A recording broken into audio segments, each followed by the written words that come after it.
Naharang ng pulisya ang tangkang pagtatago sa Maynila ng habal-habal rider mula Cebu na nanggahasa umano sa 11 taong gulang na bata.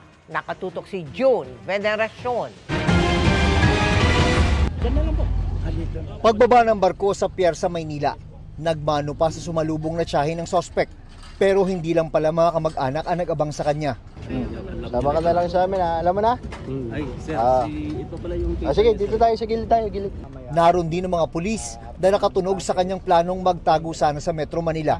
Inaresto ang sospek matapos masangkot sa panggagahasa sa 11 taong gulang na biktima sa Cebu City. Right now, ang ating victim ay nasa ospital pa dahil yung bleeding, nagbi-bleed yung bata. 11 years old at that, no?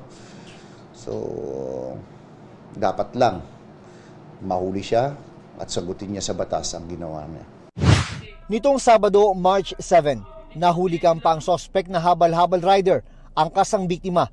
Makaraan umanong gahasain sa madamong bahagi ng barangay Kalunasan, Cebu City. Inilipat niya ang bata sa isa pang habal-habal rider para ihatid sa bahay.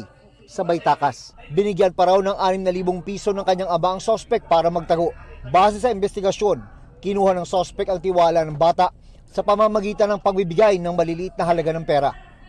Magkapit bahay sila. So, lagi niyang binibigyan-bigyan yung bata.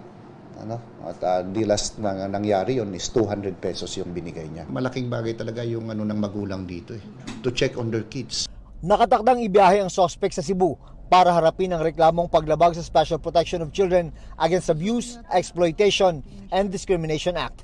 Sir, naakusahan ka po na nanggahasa sa 11 taong gulang na babae.